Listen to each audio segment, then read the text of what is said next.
হঠাৎ করে পড়িল দেখো ওমরের নজরে, ওমরের নজরে। হযরতে ওমর কাছে গিয়ে,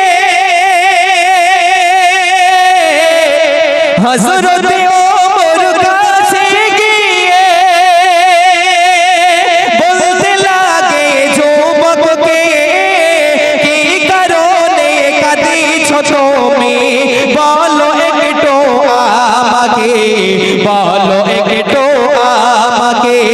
যুবক বলে কাঁদি আমি, যুবক বলে কাঁদি আমি, করেছি বড় গুনাহ, কাঁদি আমি এই কারণে, পাবো কি আমি গুনার ক্ষমা, পাবো কি আমি গুনার ক্ষমা।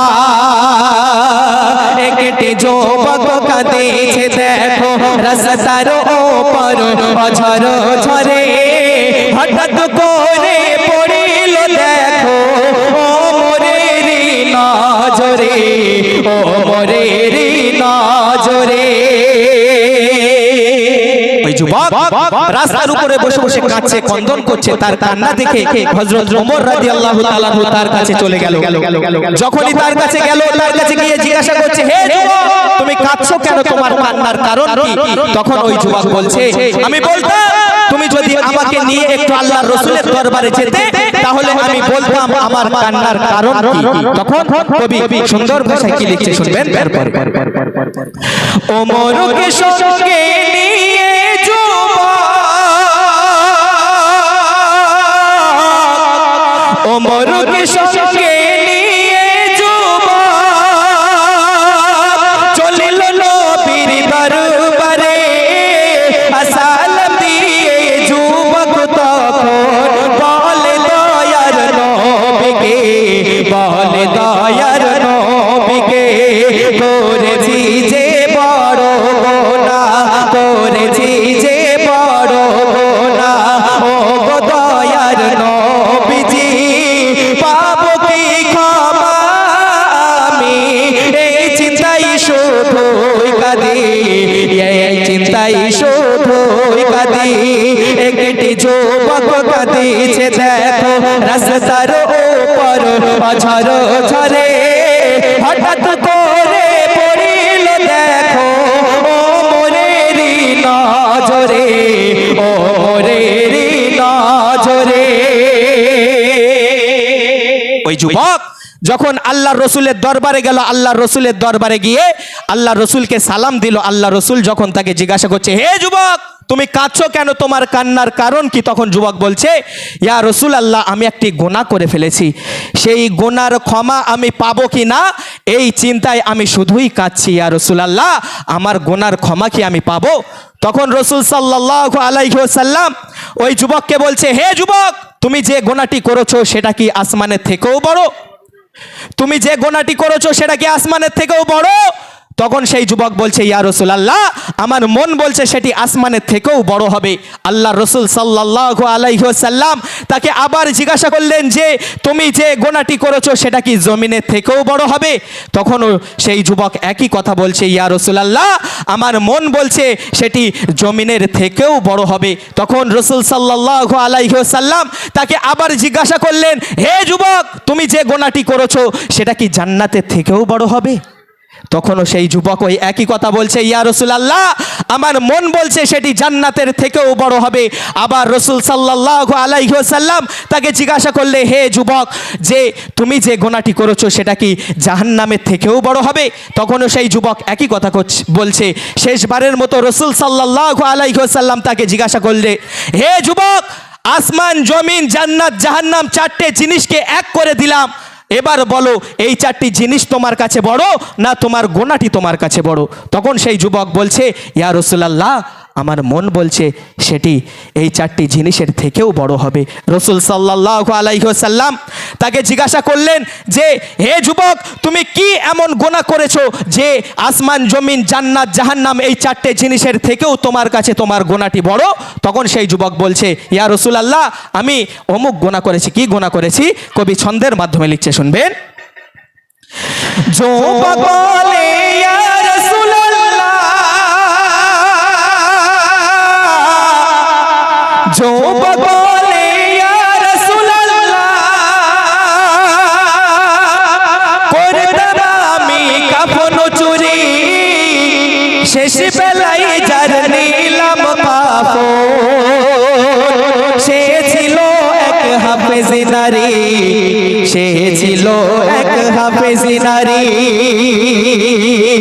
ইয়া রাসূলুল্লাহ, এটাই হচ্ছে আমার সব থেকে বড় গুনাহ। আমি কাফন চুরি করতাম। মানুষ মারা গেলে যখন তার দাফন কাফন শেষ করে রেখে মানুষেরা উপরে চলে আসতো, যখন বাড়ি চলে যেত, আমি সেই নূতন নূতন কবরের দিকে এগিয়ে যেতাম, আর সেই কবর থেকে মৃত ব্যক্তির লাশ চুরি করে আমি বাজারে বিক্রি করতাম। ইয়া রাসূলুল্লাহ, একদিন একজন হাফেজি মহিলা তাকে দাফন করে যখন চলে এসে, আমি তার কবরে নেমে আমি তার কাফনের কাপড় চুরি করে নিয়ে উঠে আসছিলাম। এমতো অবস্থায় ইবলিস শয়তানের ধোকায় পড়ে ইবলিস শয়তান আমার কাছে এসে বলছে, হে যুবক, আজকের যে তুই যেই মহিলার কাফন চুরি করতে এসেছিস, এই মহিলা যখন জীবিত দশায় ছিল, তাকে দেখার জন্য তার বাড়ির সামনে সমস্ত পুরুষেরা লাইন দিয়ে থাকতো, তাকে এক নজর দেখার জন্য তার বাড়ির সামনে সবাই ভিড় করে থাকতো, আর আজকের দিনে আজকের তুই এত সুযোগ পেয়ে তাকে কবরে একা ফেলে রেখে চলে যাচ্ছিস। ইয়া রাসূলুল্লাহ, এই কথা শোনার পরে আবার আমি কবরে নেমে গেলাম। আমি কবরে নেমে সেই মৃত মহিলার সঙ্গে যখন জেনা করে আমি উঠে আসি, এমতো অবস্থায় কবর থেকে আওয়াজ আছে যে, হে যুবক, আজ এতদিন পর্যন্ত এই কবরের মধ্যে আমি পবিত্র অবস্থায় শুয়েছিলাম, আর আজকের দিনে তুই আমাকে অপবিত্র করে দিলি।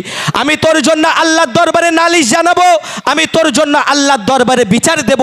ইয়া রাসূলুল্লাহ, আমার এই গুনার ক্ষমা কি আমি পাবো? রাসূল সাল্লাল্লাহু আলাইহি ওয়াসাল্লাম তারপরে কি করছে, সেই ব্যক্তির গুনার ক্ষমা পাচ্ছে কি না, কবি ছন্দের মাধ্যমে অতি মূল্যবান কথাই লিখছে, শুনবেন। जो बोले या रसूल अल्लाह, করতাম আমি কাফন চুরি, শেষ বেলায় যার নিলাম কাফন, সে ছিল এক হাফেজ নারী, সে ছিল এক হাফেজ নারী।